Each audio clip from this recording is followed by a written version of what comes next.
जय हिंद साथियों, बहुत बहुत स्वागत है आप सभी का। जैसा कि आप लोगों ने देखा साथियों, गारंटी है आप इस वीडियो से सीख के जाएंगे। तो सच में गारंटी है आप इस वीडियो से सीख के जाएंगे। जी हाँ दोस्तों, आप लोग वीडियो को अंत तक देखिएगा। मज़ा नहीं आया तो आप बताइएगा, अगर मज़ा आएगा तब भी कमेंट करिएगा, मज़ा नहीं आएगा तब भी कमेंट करिएगा साथियों। तो चलिए वीडियो को स्टार्ट करते हैं। यह वीडियो पार्ट 1 होने वाला हिंदी व्याकरण प्रैक्टिस सेट का, और उसके बाद हम पार्ट 2 लेके आएंगे। तो जैसा भी होगा आप लोग कमेंट करिएगा, चाहे वो अच्छा हो चाहे बुरा, आपको कमेंट करना ही करना है। तो चलिए वीडियो को स्टार्ट करते हैं साथियों। निम्न में पार्श्विक वर्ण है, पार्श्विक वर्ण है स, र, ल, व। तो साथियों जो पार्श्विक वर्ण है वो आपका ल है, ठीक है। संघर्षी वर्ण क्या क्या होते हैं? स, ख, स होते हैं। पार्श्विक क्या होता है? ल होता है। लुंठित क्या होता है? र होता है। उच्छिष्ट क्या होते हैं? ड़ और ढ होता है, ठीक है। और अंतस्थ जिन्हें अर्धस्वर भी कहते हैं वो य और व होते हैं। अगला प्रश्न है, निम्न में से विकारी शब्द कौन है साथियों? क्रिया है, क्रिया विशेषण है, संबंध बोधक है, समुच्चय बोधक है। तो क्या है विकारी शब्द साथियों? तो विकारी शब्द आपका कौन सा है? तो साथियों क्रिया आपका बिल्कुल राइट आंसर होगा। क्रिया विकारी शब्द है। बाकी क्रिया विशेषण, संबंध बोधक, समुच्चय बोधक ये क्या है? ये एक अविकारी शब्द होते हैं। संज्ञा, सर्वनाम, विशेषण, क्रिया विकारी शब्द होते हैं तथा अविकारी शब्द क्रिया विशेषण, संबंध बोधक, समुच्चय बोधक, विस्मयादि बोधक होते हैं साथियों, ठीक है। तो विकारी और अविकारी क्या होते हैं आप लोगों ने जाना। अगला प्रश्न है, दरिद्रता में किस प्रकार की संज्ञा है साथियों? व्यक्तिवाचक, जातिवाचक, भाववाचक, समूहवाचक। दरिद्रता में किस प्रकार की संधि है? तो साथियों दरिद्रता में भाववाचक संज्ञा है, ठीक है। दरिद्रता में भाववाचक संज्ञा होती है जिस शब्द से किसी वस्तु अथवा व्यक्ति के गुण, दशा, भाव, व्यापार, धर्म, अवस्था, स्वभाव का बोध होता है उसे भाववाचक संज्ञा कहते हैं। जैसे दया, सच्चाई, क्रोध, दरिद्रता, चढ़ाई आदि ये भाववाचक संज्ञा के उदाहरण हैं साथियों। प्रस्तुत विकल्पों में से पुल्लिंग शब्द का पहचान करें। पृथ्वी, अरहर, काशी, घी। आप लोग कंफ्यूजन मत होइएगा, बताइए पुल्लिंग शब्द का पहचान करना है। तो साथियों जो पुल्लिंग शब्द होगा वो आपका घी होगा, ठीक है। बाकी पृथ्वी, अरहर, काशी क्या हैं? स्त्रीलिंग शब्द हैं। पृथ्वी, चांदी, मूंग, अरहर, मकई, दाल, इमली, काशी, मथुरा, अयोध्या आदि स्त्रीलिंग है साथियों। जबकि घी, दही, पानी, हाथी आदि शब्द क्या होते हैं? पुल्लिंग होते हैं। हिंदी में कुछ शब्द हमेशा बहुवचन के रूप में प्रयुक्त होते हैं। निम्न में से वे शब्द कौन हैं? क्रोध, क्षमा, छाया, आंसू। तो हमेशा बहुवचन रूप में प्रयुक्त होते हैं वे कौन से शब्द हैं साथियों?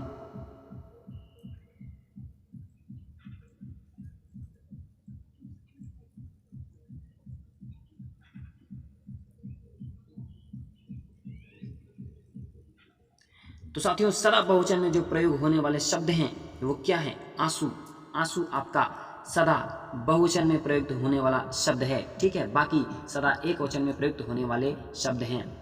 सदा बहुवचन में प्रयोग होने वाले शब्द जैसे आंसू, केस, समाचार, दर्शन, प्राण, हस्ताक्षर, बाल, लोभ, प्रजा, रोम, होश आदि ये क्या है? सदा बहुवचन में प्रयोग होने वाले शब्द हैं। और सदा एक वचन में प्रयुक्त होने वाले शब्द हैं साथियों जैसे क्रोध, क्षमा, छाया, प्रेम, जल, जनता, पानी, दूध, वर्षा, हवा, आग आदि। सुरभि भाई के लिए मिष्ठान लाती है वाक्य में किस प्रकार का कारक है साथियों? करण कारक है, संप्रदान कारक है, अपादान कारक है या फिर संबंध कारक है? तो कौन सा कारक है साथियों? संप्रदान कारक है। सुरभि भाई के लिए, ठीक है। को के लिए हेतु निर्मित वास्ते किसके लिए होता है? ये संप्रदान कारक के प्रसर्ग होते हैं। तो देखिए संप्रदान कारक, कारक की संख्या कितनी होती है साथियों? 8 होती है। संज्ञा या सर्वनाम के जिस रूप से उसका सीधा संबंध क्रिया के साथ ज्ञात हो वह कारक कहलाता है, ठीक है। अब प्रसर्ग जान लेते हैं। कर्ता ने होता है, कर्म को होता है, करण से द्वारा होता है, संप्रदान को के लिए हेतु निर्मित वास्ते होता है, अपादान से अलगाव के रूप में यूज होता है, संबंध का के की रा रे री नाने नी होता है, और अधिकरण में पर के ऊपर के भीतर होता है, संबोधन है अरे हो होता है, ठीक है। अगला प्रश्न है साथियों, निम्न विकल्पों में से कौन सा विकल्प सर्वनाम का भेद नहीं है? पुरुषवाचक, निश्चयवाचक, निजवाचक, गुणवाचक। तो साथियों सर्वनाम का भेद नहीं है, वो है गुणवाचक, ठीक है। गुणवाचक जो है वो किसका भेद है? विशेषण का भेद है। सर्वनाम के साथियों 6 भेद होते हैं। पुरुषवाचक सर्वनाम, निश्चयवाचक सर्वनाम, अनिश्चयवाचक सर्वनाम, संबंधवाचक सर्वनाम, प्रश्नवाचक सर्वनाम और निजवाचक सर्वनाम होते हैं। जबकि विशेषण के साथियों भी 4 भेद होते हैं। गुणवाचक विशेषण, संख्यावाचक विशेषण, परिमाणवाचक विशेषण और सार्वनामिक विशेषण जिसे हम संकेतवाचक विशेषण भी बोलते हैं, ठीक है। अगला प्रश्न साथियों, घी में कुछ मिला है वाक्य में सर्वनाम है, संबंधवाचक सर्वनाम है, प्रश्नवाचक सर्वनाम है, निश्चयवाचक सर्वनाम है, अनिश्चयवाचक सर्वनाम है। तो साथियों घी में कुछ मिला है, यह क्या है? अनिश्चयवाचक सर्वनाम है। अनिश्चयवाचक सर्वनाम क्या होता है? जिस सर्वनाम से किसी वस्तु का निश्चित बोध नहीं होता है उसे हम अनिश्चयवाचक सर्वनाम कहते हैं। जैसे कोई, कुछ, किसी, ये सब क्या है? अनिश्चयवाचक सर्वनाम के उदाहरण हैं। इनसे पता चल जाएगा, इन शब्दों से पता चल जाएगा कि यह अनिश्चयवाचक सर्वनाम है। गरिमा अति सुंदर लड़की है, रेखांकित शब्द में कौन सा विशेषण है साथियों? गरिमा अति सुंदर लड़की है सार्वनामिक है, परिमाणवाचक है, गुणवाचक है, या इनमें से कोई नहीं? तो बताइए साथियों क्या हो सकता है आपके हिसाब से आंसर? तो साथियों गरिमा अति सुंदर, जो अति है ये क्या है? ये इनमें से कोई नहीं है साथियों। ठीक है, तो अति है क्या साथियों? रेखांकित शब्द अति में साथियों प्रविशेषण है, और प्रविशेषण क्या होते हैं? हिंदी में कुछ विशेषणों के भी विशेषण होते हैं जिन्हें हम प्रविशेषण कहते हैं। बालिका निबंध लिख रही है, वाक्य में क्रिया का भेद है, अकर्मक है, सकर्मक है, प्रेरणार्थक है, या फिर पूर्वकालिक क्रिया है। तो साथियों बालिका निबंध लिख रही है, वाक्य में क्रिया का जो भेद है वो क्या है? वो सकर्मक क्रिया है। कैसे? आइए जानते हैं। बालिका निबंध लिख रही है, वाक्य में सकर्मक क्रिया होगी, क्योंकि क्रिया से क्या अथवा कौन के प्रश्न करने पर यदि उत्तर मिल जाए साथियों तो वह क्या होता है? सकर्मक क्रिया हो जाएगी। ठीक है, उत्तर मिलता है, अगर हम क्रिया में क्या का प्रश्न लगा दें, बालिका क्या लिख रही है, तो उत्तर मिलेगा निबंध लिख रही है, तो उत्तर मिल जाए तो वहाँ पे सकर्मक क्रिया होगा। ठीक है, अगला प्रश्न है, नेहा अपने भाई से निबंध लिखवा रही है, वाक्य में क्रिया है, सकर्मक है, अकर्मक है, प्रेरणार्थक है, पूर्वकालिक है साथियों। तो नेहा अपने भाई से निबंध लिखवा रही है, इस वाक्य में साथियों क्या होगा?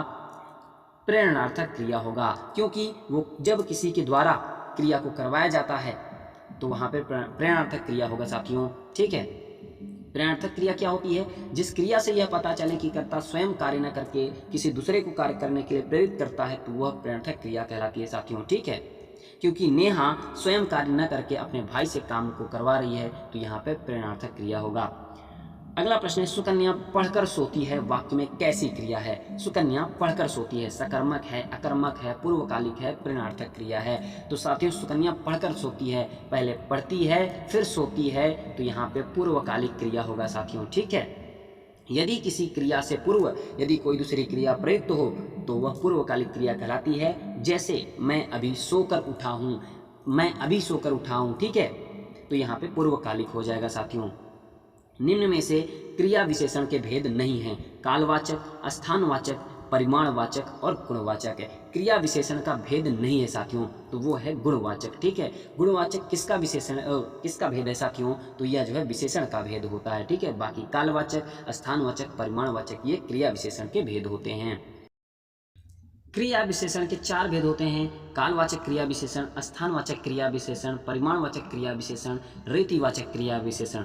ठीक है, दिन जल्दी जल्दी ढल रहा है, वाक्य में क्रिया विशेषण है, स्थानवाचक है, परिमाणवाचक है, रीतिवाचक है, या फिर कालवाचक है। तो साथियों दिन जल्दी जल्दी ढल रहा है, इस वाक्य में जो क्रिया विशेषण होगा वो रीतिवाचक क्रिया विशेषण होगा। ठीक है, परिभाषा जान लेते हैं। जिन शब्दों के द्वारा क्रिया के संपन्न होने की रीति का बोध होता है वे रीतिवाचक क्रिया विशेषण कहलाते हैं। इनमें बहुधा ये शब्द प्रयोग में आते हैं साथियों, उनको याद कर लीजिएगा। अचानक, सहसा, एकाएक, झटपट, आप ही आप, ध्यानपूर्वक, धड़ाधड़, यथा, ठीक, सचमुच, अवश्य, वास्तव में, निसंदेह, बेशक, शायद, संभव है, कदाचित, बहुत करके, हाँ, ठीक, सच, जी, जरूर, एतएव, किस लिए, क्योंकि, नहीं, न, मत, कभी नहीं, कदापि नहीं आदि।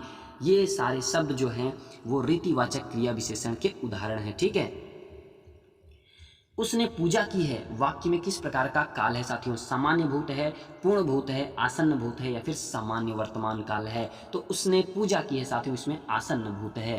ठीक है, आसन्न भूत क्या होता है? जिस क्रिया की समाप्ति निकट भूत से या तत्काल ही सूचित होती है उसे आसन्न भूत कहते हैं। जैसे मैंने खाना खाया है, क्या है? तत्काल ही सूचित हो रहा है कि मैंने खाना खाया है, लेकिन ये क्या है? भूतकाल का उदाहरण है, लेकिन आसन्न भूत है। ठीक है, मैं तुम्हारी काफी प्रतीक्षा की पर तुम न आए, वाक्य में कौन सा वाक्य का भेद है? साधारण वाक्य, संयुक्त वाक्य, मिश्रित वाक्य, इनमें से कोई नहीं। तो बताइए साथियों, मैं तुम्हारी काफी प्रतीक्षा की पर तुम न आए, वाक्य में कौन सा वाक्य का भेद है? तो साथियों इसमें क्या है? इसमें जो है संयुक्त वाक्य का यह उदाहरण है। ठीक है, कैसा है? संयुक्त वाक्य का उदाहरण है दो अथवा दो से अधिक साधारण वाक्य जब समुच्चय बोधक पर, किंतु, और, इसलिए, या आदि से जुड़ जाते हैं साथियों, तो वह क्या होते हैं? वह संयुक्त वाक्य कहलाते हैं। ठीक है, अगला प्रश्न है, यदि तुम कन्याकुमारी चलो तो मैं भी चलूं, वाक्य में किस प्रकार का वाक्य है साथियों? विधानार्थक वाक्य, आज्ञार्थक वाक्य, संकेतार्थक वाक्य, संदेहार्थक वाक्य। साथियों, यदि तुम कन्याकुमारी चलो तो मैं भी चलूं संकेत दे रहा है, तो संकेतार्थक वाक्य होगा। संकेतार्थक वाक्य क्या होता है? जिस वाक्य में संकेत का बोध हो साथियों, जैसे यदि तुम कन्याकुमारी चलो तो मैं भी चलूं, संकेत दिया जा रहा है, अगर तुम चलोगे तो मैं भी चलूंगा, तो यहाँ पे क्या होगा? संकेतार्थक वाक्य होगा साथियों। निम्न में अनुउपसर्ग है, अनुउपसर्ग कौन है? अनुकरण है, अनुगमन है, अनुशीलन है, या उपयुक्त सभी है? तो साथियों, उपयुक्त सभी में अनुउपसर्ग है। ठीक है, संयुक्त उपसर्गों की संस्कृत उपसर्गों की संख्या कितनी होती है साथियों? 19, 20, 21 या फिर 22। तो संस्कृत उपसर्गों की जो संख्या होती है साथियों, वो कितना होती है? 22 होती है। ठीक है, निम्नलिखित विकल्पों में ई प्रत्यय वाला विकल्प है, बुराई, खिलाड़ी, कतरनी, देवरानी। तो ई प्रत्यय वाला शब्द है साथियों, कौन सा विकल्प है? तो बुराई में जो है साथियों वो ई प्रत्यय लगा हुआ है। ठीक है, बुराई में ई प्रत्यय है और खिलाड़ी में आड़ी प्रत्यय है, कतरनी में नी प्रत्यय है और देवरानी में आनी प्रत्यय है। ए का उच्चारण स्थान है, क्या है ए का उच्चारण स्थान साथियों? बताइए। कंठ ओष्ठ है, दंत ओष्ठ है, कंठ तालु है, या फिर मूर्धा है? सोच लीजिए। तो साथियों, ए और ए जो होते हैं वो कंठ तालु के उदाहरण होते हैं, ए और ए। साथियों, इस चार्ट के माध्यम से समझिए साथियों, वर्णों का जो उच्चारण स्थान है वो कंठ में ये सारे वर्ण आते हैं, तालु में ये बात हम करेंगे ए की, तो कंठ तालु में आता है, कंठ और ओष्ठ में ओ आ आता है, दंत ओष्ठ में व आता है साथियों। ठीक है, याद जरूर रखिएगा। जो सो के प्रयोग से संबंधित सर्वनाम को पहचाने, प्रश्नवाचक, पुरुषवाचक, निजवाचक या फिर संबंधवाचक। तो क्या होगा साथियों? जो सो ये किस सर्वनाम से संबंधित हैं? तो साथियों क्या होगा? संबंधवाचक सर्वनाम से संबंधित है। ठीक है, लोकोपचार, लोकोपचार में कौन सी संधि है? दीर्घ संधि है, गुण संधि है, वृद्धि संधि है, यण संधि है। तो लोकोपचार, लोकोपचार में कौन सी संधि साथियों? गुण संधि है। कैसे है आइए देखते हैं। लोक धन उपचार बराबर होता है लोकोपचार। यहाँ पे क्या होता है? छोटा आ बड़ा आ प्लस छोटा ऊ बड़ा ऊ के मिलने के बाद ओ हो जाता है। तो देखिए यहाँ पे छोटा आ और छोटा ऊ मिला है, अ ऊ मिल के ओ हो गया है, तो यहाँ पे गुण संधि होगा साथियों। ठीक है, संधि कितने प्रकार की होती है? संधि साथियों 3 प्रकार की होती है, स्वर संधि, व्यंजन संधि और विसर्ग संधि। क्या होता है गुण संधि वो जान लीजिए। यदि छोटा आ बड़ा आ, छोटी ई बड़ी, छोटा ऊ बड़ा ऊ और री स्वर आए तो क्रमशः साथियों क्या हो जाएगा? ए ओ अर हो जाता है। ठीक है, इत्यादि का संधि विच्छेद है, क्या है? इति धन आदि, इता धन आदि, इत्ता धन आदि, ई धन इत्यादि। तो इत्यादि का जो संधि विच्छेद है साथियों वो क्या होगा? वो इति धन आदि होगा। ठीक है, इति धन आदि बराबर इत्यादि होगा, और यह छोटी ई बड़ी ई के बाद कोई भी असमान स्वर आ जाए साथियों तो ई के जगह पे यह हो जाएगा, इसलिए यहाँ पे इत्यादि हो जाएगा। ठीक है, ऋग्वेद में कौन सी संधि है साथियों? गुण संधि है, यण संधि है, व्यंजन है या फिर विसर्ग है? तो ऋग्वेद में जो संधि है साथियों वो आपकी व्यंजन संधि है। ठीक है, व्यंजन संधि है। कैसे है? ऋग्वेद में व्यंजन संधि है, अगर हम इसका संधि विच्छेद करते हैं तो रिक धन वेद होगा। और साथियों अगर कोई भी जो 5 वर्ग हैं क च ट त प वर्ग के बाद कोई भी असमान स्वर आ जाए तो क्या हो जाएगा? असमान स्वर आ जाए, व्यंजन आ जाए, तो उसी वर्ग का क्या हो जाएगा? उसी वर्ग का तीसरा वर्ण हो जाएगा, ग ज ड द ब हो जाएगा। तो क का आप देखिए ग में चेंज हो गया, ऋग्वेद हो गया। ठीक है, तो साथियों ये था आपका 25 प्रश्न जो कि पार्ट 1 और पार्ट 2 में हम वीडियो लाए हैं। पार्ट 1 आपका ये कंप्लीट करवा दिए, पार्ट 2 जस्ट इसके बाद हम लेके आएंगे। तो साथियों कैसी लगी वीडियो आप लोग जरूर बताइए।